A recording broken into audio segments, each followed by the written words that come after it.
एक निवेदन कर देना उचित है, वो ये कि मेरे उत्तर आपके उत्तर नहीं हो सकते हैं। प्रश्न आपका है तो अंततः आपको अपना ही उत्तर खोजना होगा। किसी दूसरे का उत्तर काम नहीं देगा।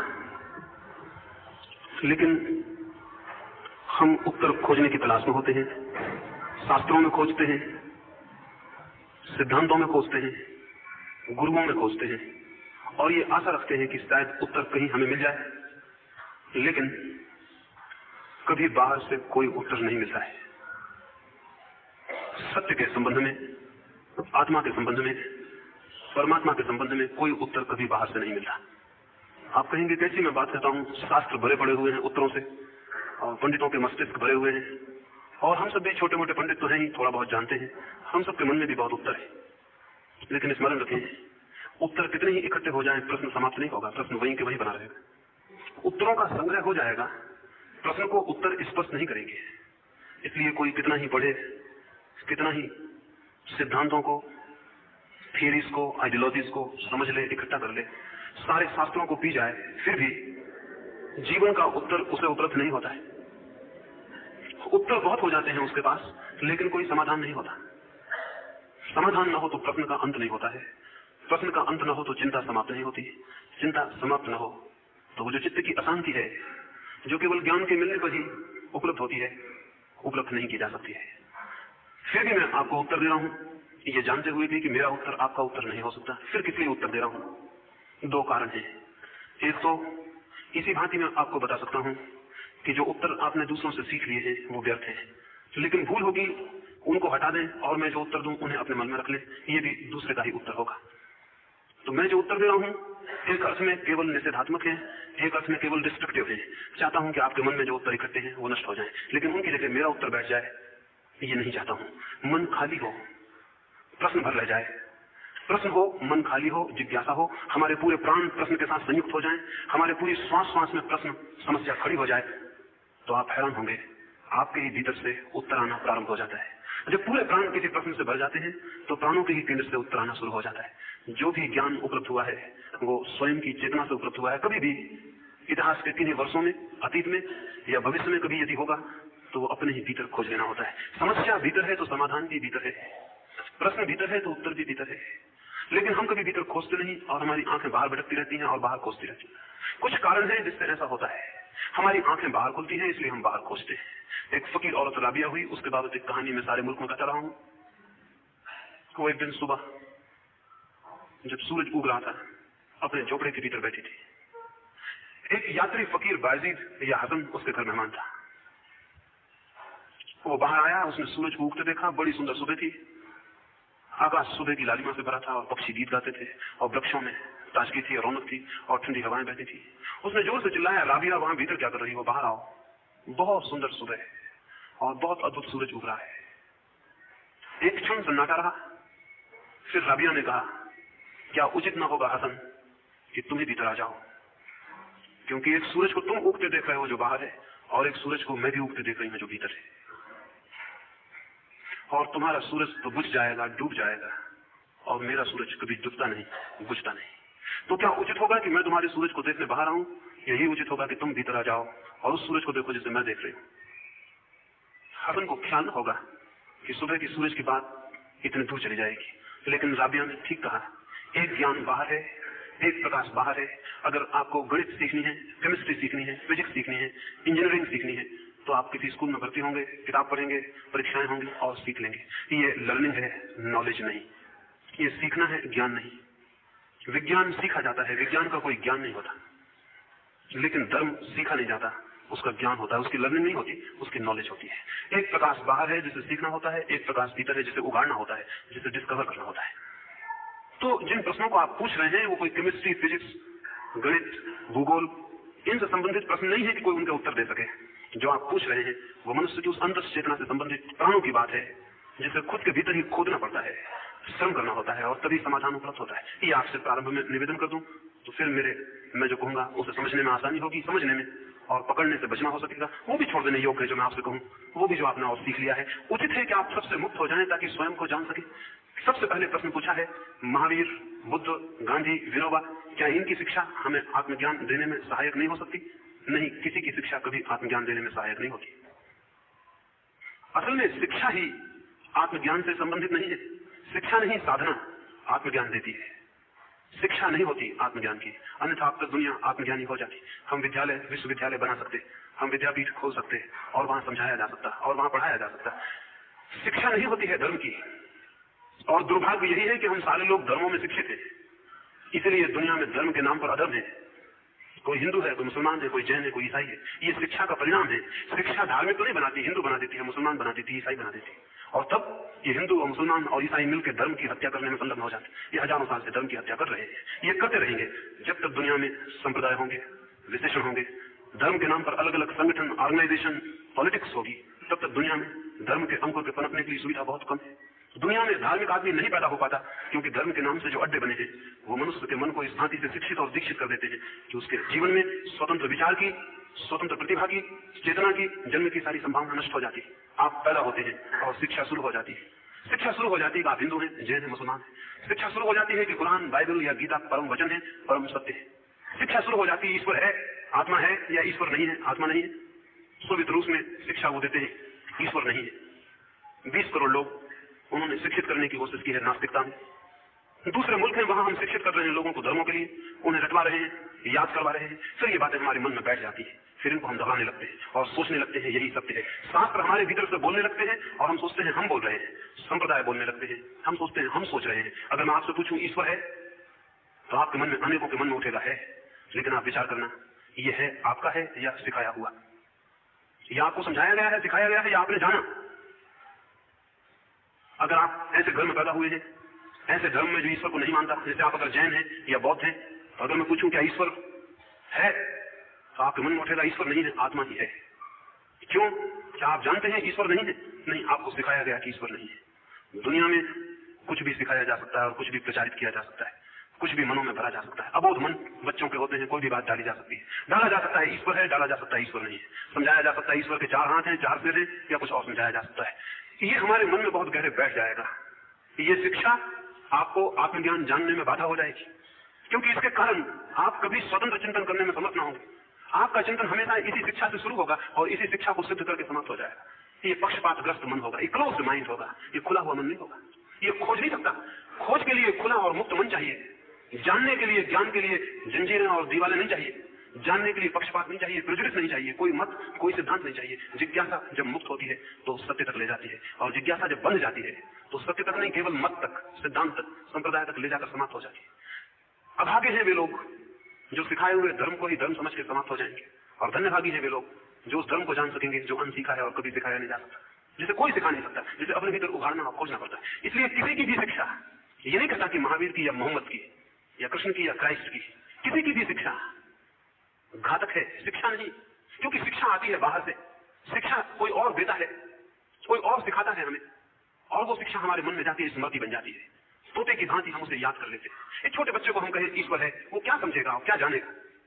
और फिर हम साथ में ये भी कहें कि ईश्वर को जो नहीं मानता वो नरक में भेजा जाता है, छोटा बच्चा भयभीत हो जाएगा। और फिर हम उसे ये भी कहें कि जो ईश्वर को मानता है, स्वर्ग में ईश्वर उसे बड़े सुख देता है, उसका लोभ पकड़ लेगा। फिर वो अपने आसपास अपने माँ को देखता है, अपने पिता को, अपने परिवार को।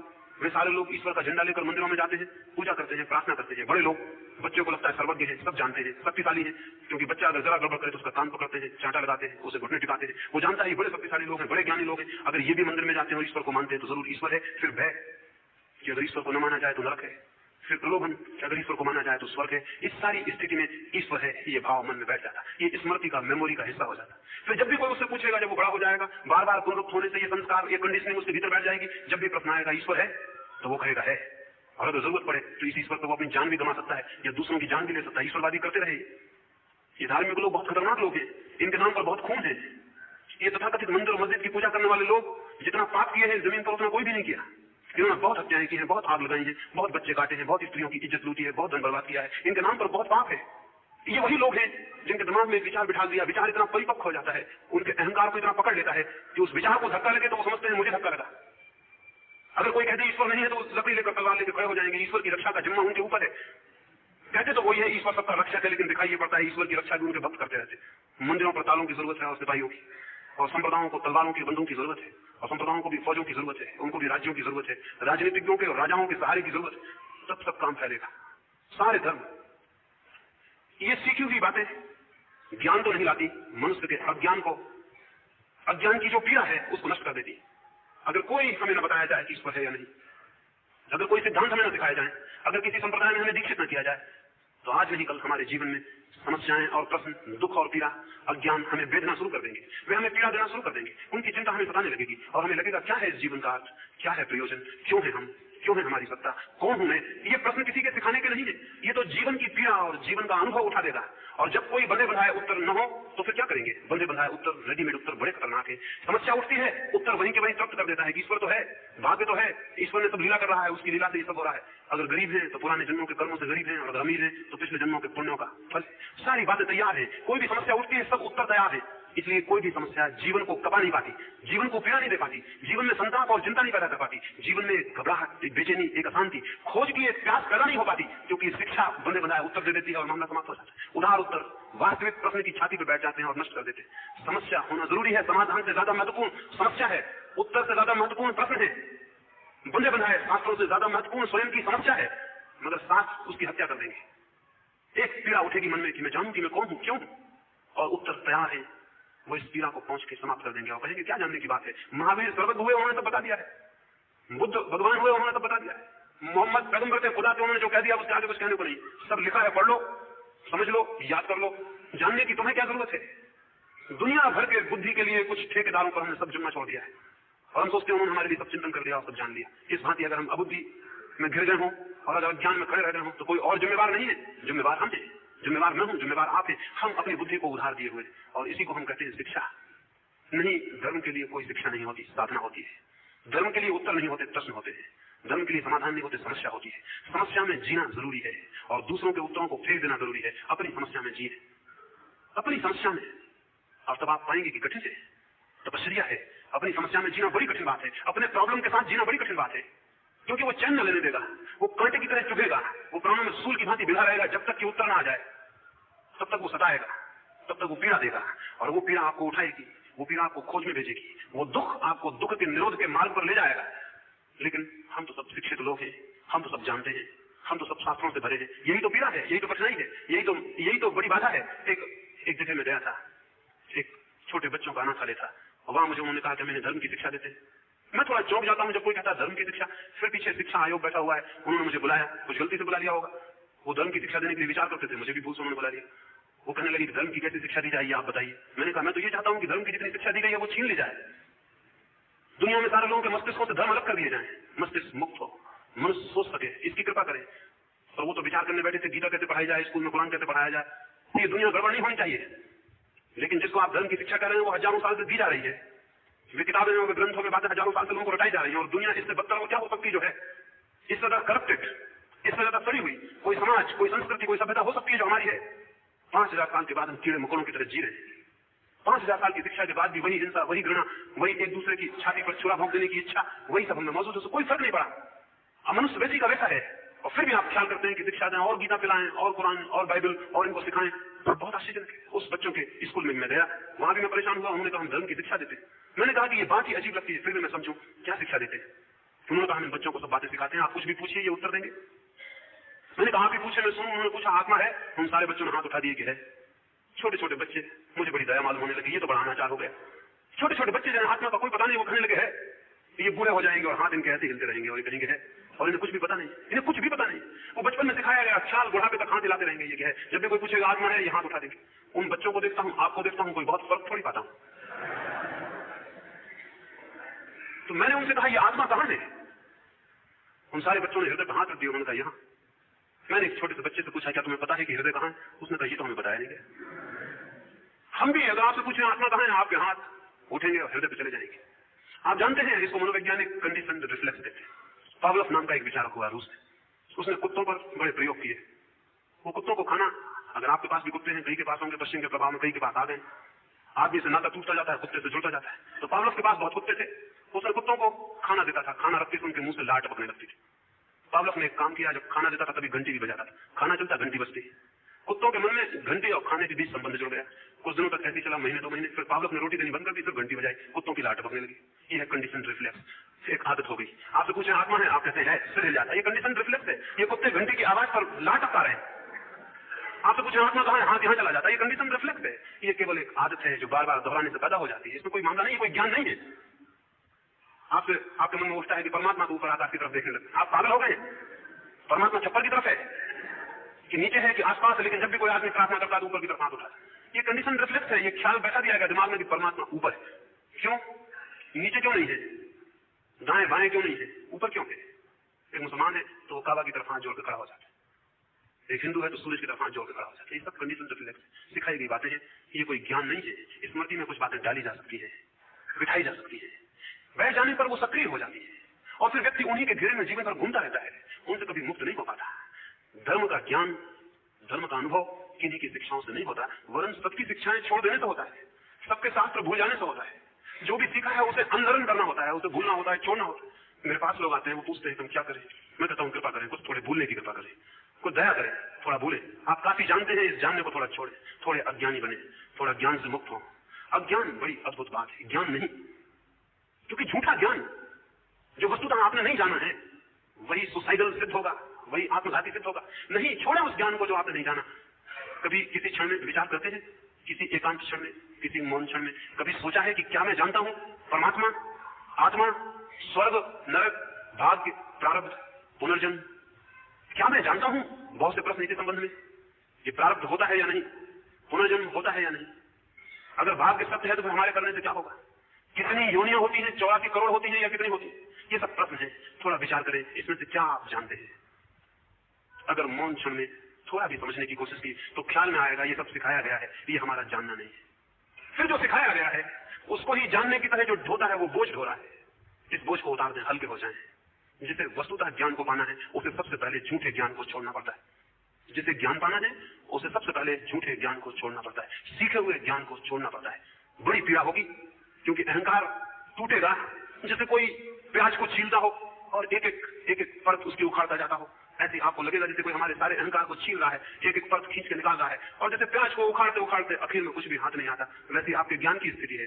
खींचते खींचते देखते कौन सा मेरा ज्ञान नहीं, अगर आप छोड़ते गए आखिर में आप पाएंगे हाथ खाली, अज्ञान पूरा है। लेकिन अज्ञान का बोध विनम्रता लाता है और थोथे ज्ञान का बोध दंभ लाता है। इसलिए पंडित से ज्यादा घना दंभ और किसी का नहीं होता। जानने वाले का दंभ कि मैं जानता हूं, मैं हूं सर्वज्ञ, मैं हूं तीर्थंकर, मैं हूं पैगंबर, मैं हूं अवतार, ये मैं हूं जानने वाला। ये जो मैं है ये जानने से बढ़ता है और मैं खतरनाक। जितना मैं घना है उतना ही आत्मा को नहीं जाना जा सकता। तो जरूरी है कि इस ज्ञान को छोड़ें, इसकी परतें उखाड़ें। दर्द होगा बहुत, कपड़े उतारने जैसा नहीं, चमड़ी उतारने जैसा दर्द होगा। कपड़े तो हम रोज बदल लेते हैं, चमड़ी भी रोज बदलती जाती है, हमें पता नहीं चलता, रोज बदलती जाती है। जो चमड़ी आपके पिछले वर्ष की इस वर्ष नहीं है, और 7 वर्षों में तो सब बदल जाता है, आदमी का सब सामान बदल जाता है, वो भी बदल रही है। लेकिन मन की जो खोले हैं वो नहीं बदलती, उनको उखाड़ना बड़ी पीड़ा होगी। जैसे हमारे प्राण ही छीने जा रहे हैं। क्यों? क्योंकि थोड़ा अज्ञान हटेगा तो भीतर डर लगेगा कि मैं तो अज्ञानी हूं। अज्ञानी होने में भय मालूम होगा, लेकिन इस भय को सहना ही साहस है, और सत्य के लिए साहस की परीक्षा चुकानी पड़ती है। जो अज्ञान में खड़ा हो जाए, जिसे ये स्पष्ट दिखाई पड़ने लगे कि मैं कुछ भी नहीं जानता, जिसे स्पष्ट दिखाई पड़ने लगे कि ये आवाजें दूसरों की है जो मेरे भीतर गूंज रही है, मैं केवल इको कर रहा हूं, प्रतिध्वनि कर रहा हूं। जैसे पहाड़ के पास कोई चिल्लाए, हम एक पहाड़ के पास गए, कुछ मित्र मेरे साथ थे, एक बहन मेरे साथ थी, उन्होंने जोर से कोयल की आवाज की तो पहाड़ से कोयल की आवाज आई। फिर हम लौटने लगे तो उन्होंने कहा कितनी अद्भुत पहाड़ी थी। मैंने उनसे कहा हर आदमी ऐसे ही है, दूसरों की आवाजें, हम तो इकोइंग पॉइंट है, हम तो दोहराते हैं। कृष्ण ने गीता कही होगी और हम इको कर रहे हैं, हम प्रतिध्वनि कर रहे हैं। महावीर ने वचन करे होंगे, हम इको कर रहे हैं। क्राइस्ट ने कुछ कहा होगा, हम इको कर रहे हैं, हम दोहरा रहे हैं। हमारे होने की जरूरत क्या है? पहाड़ियां काफी है दोहराने को, हमारे होने की कौन सी आवश्यकता है? हमारी कोई अपनी निजी सत्ता ही नहीं है, हम केवल दोहराने वाले। सुबह सोच के गीता दोहराते हैं, फिर अखबार दोहराते हैं, वो आजकल की गीता है, वो पुरानी गीता है, फिर कुछ और दोहराते हैं, फिर रेडियो सुनते हैं और दिन रात दोहराते हैं। और जानना रत्ती पर भी नहीं है। ज्ञान के लिए अज्ञान में खड़ा होना जरूरी है, सारे थोथे ज्ञान को छोड़ देना जरूरी है। फिर क्या होगा? मुझसे लोग पूछते हैं फिर क्या होगा जब हम अज्ञान में खड़े हो जाएंगे? कभी आपने आग में खड़े होकर देखा? क्या होगा अगर आपको आग में खड़ा कर दिया जाए? आप पूछेंगे मुझसे, अगर आपको आग में खड़ा कर दें, आप मुझसे पूछेंगे क्या होगा?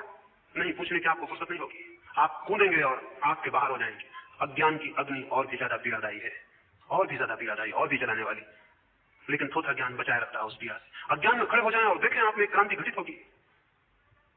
जिस दिन आप समझते थोड़े ज्ञान को जान पाएंगे मेरा नहीं है, ये सब घंटी बजी और लाट टपकी वाला ज्ञान है, ये ज्ञान मेरा नहीं, सीखा हुआ है, ये लर्निंग है, नॉलेज नहीं, ये मेमोरी है, स्मृति है, ज्ञान नहीं। जिस दिन आपको लगेगा आप अज्ञान में खड़े होंगे, और अज्ञान में खड़े होने से बड़ी कोई पीड़ा नहीं है, और वो पीड़ा आपके भीतर शक्ति को जन्म देती है, वो चैलेंज बन जाती है, चुनौती बन जाती है कि मैं कुछ करूं। तब फिर आप ऐसे प्रश्न नहीं पूछेंगे कि 84 करोड़ योनियां होती हैं या नहीं, आदमी मर जाता है तो कितनी देर जिंदा रहता है और फिर स्वर्ग जाता है कि नरक जाता है, कितनी देर रुकता है और फिर नया जन्म होता है, ये फिर आपके प्रश्न न होंगे।